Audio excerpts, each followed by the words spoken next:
What is up, lads? It's Tom LFC here, and welcome to our Genoa career mode. And this is the January transfer show. And as you can see, I sold my young goalkeeper Ospina for Milan for £4.5 million. And I really wanted to get in a new goalkeeper and a new central attacking midfielder. So here you can see bids made for Given Rosicki and Petr Cech from Chelsea. By the way, anytime in the video you can pause the screen to read what the messages say, and I sold Hoylet to Cagliari for £4.5 million, and I bid for Visa, who I like very much, who is a Werder Bremen goalkeeper, and I also sold Palladino to Besiktas for £8.1 million, and Scully to Besiktas as well for £6 million. And here Chelsea say that my transfer offers was too low for Czech, so I upped the bid to £6.5 million, and I upped the bid for Visa as well to £9 million. And I went into Van der Vaart, and they requested a £30 million offer, but I only offered them 26.5 million, and I wanted to save some cash. And here the biggest move so far is Boateng was sold to Roma for £14.7 million, and Manchester City accepted my offer for Given, so I make a contract offer, but Chelsea requested a ridiculous, Czech requested a ridiculous amount of wage, more than £100 million, so I couldn't pay that because I really wanted to sign Van der Vaart, and Tottenham accepted my 26.8 million bid, so I made the wage offer, and Van der Vaart is accepted 120,000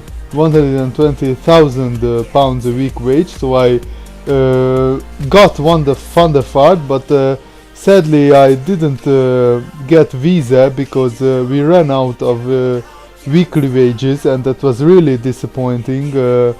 I managed to edit the budget allocation, but we ran out of time, and it was really disappointing not to sign a good goalkeeper, because Visa would have come to us if we had something like 10 or 15,000 more weekly wages.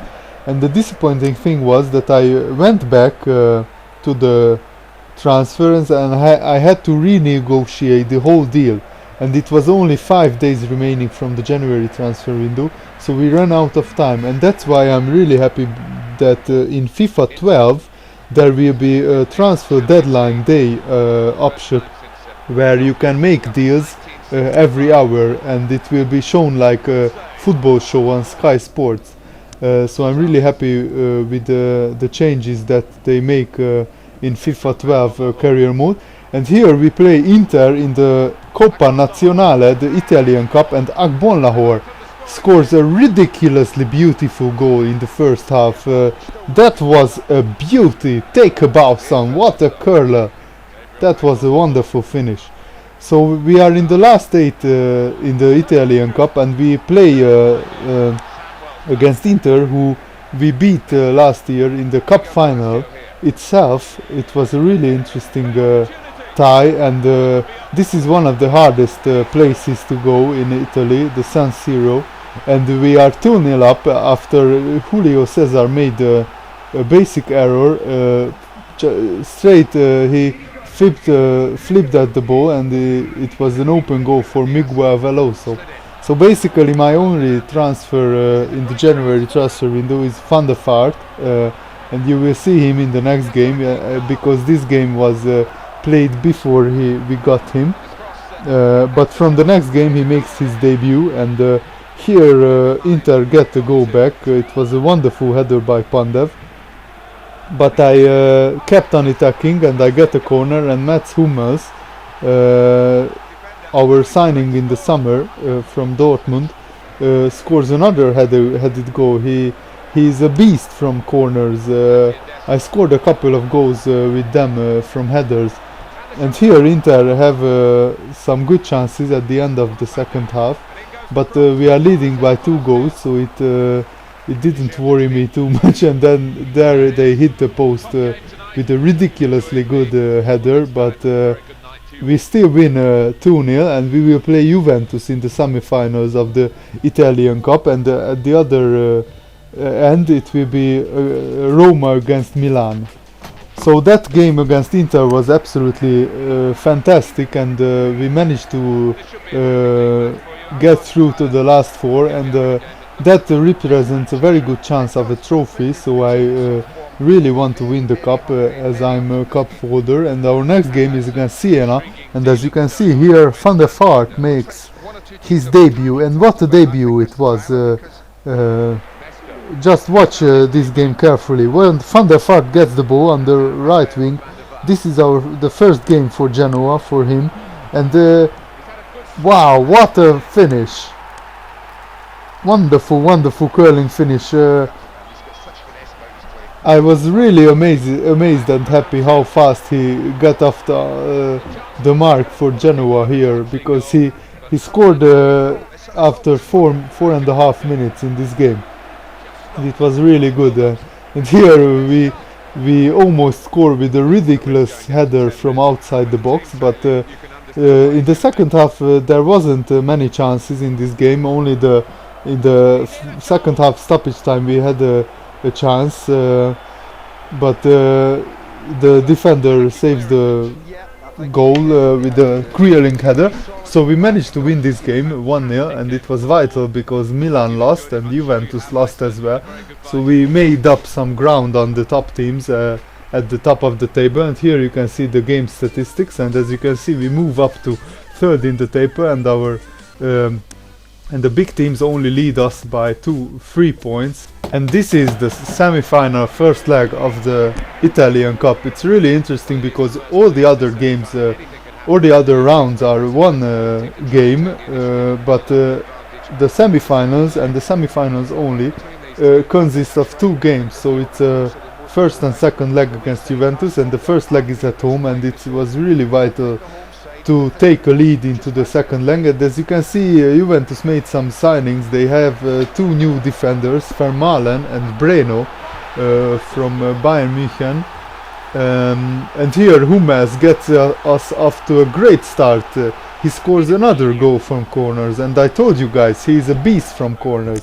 He's one of my best signings so far for Genoa, and our team is shaping up really well for next season. And here we get a penalty in first half stoppage time, and Michel Bastos, who is my regular penalty taker, steps up. He has the best penalty taking attributes in this team.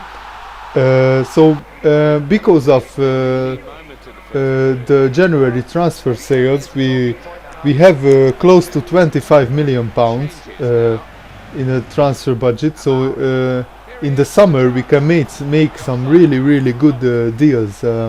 I'm really looking forward to the summer transfer window, but first we will make an assault on the Champions League, and hopefully we can win the Serie A as well, because this team is shaping up very nicely.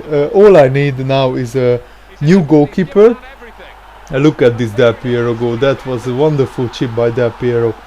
Some guy in the comments asked why I don't bring out the goalkeeper more often, and that was the reason why, because on Legendary, if I bring the goalkeeper out almost always they chip the goalkeeper or manage to score easily.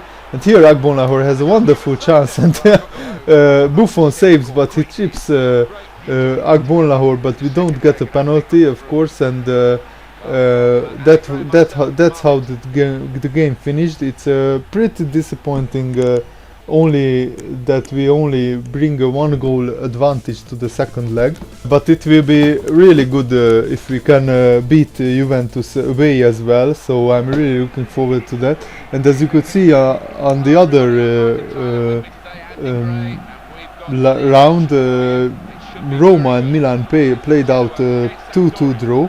And we are off to our next game, which is Genoa local derby against Sampdoria in the league, and we have knocked out Sampdoria from the cup 2-1, and we have beaten them away from home in the league 3-0. So we hopefully can make it 3 wins in a row. But in the first half we get behind because Gastaldello scored a great goal from a corner, and Sampdoria is leading. But here they make the same defender who scored that goal makes a basic error. He just lets in Agbonlahor, and you just can't let Agbonlahor in because he scores. And here we keep on attacking, and Bastos fake shots the defender, which was wonderful, and he scores a nice goal. So we are leading Sampdoria 2-1, and it's always good to get one over your local rivals. I always enjoy playing in local derbies with Liverpool against Everton, or with Real Betis against Sevilla, or in this case with Genoa against Sampdoria. And here my goalkeeper Eduardo, who maybe sensed that we want to get rid of him in January, made a ridiculously good save, and Mats Hummels scores another goal from a corner. That is his third goal in something like 4 games. He's on a hot goal scoring streak in this episode, and it's a 3-1 win against Sampdoria, and they had the better chances, but we scored 3 goals. And thanks for watching, guys. Please give this video a like if you enjoyed, and see you later. Bye.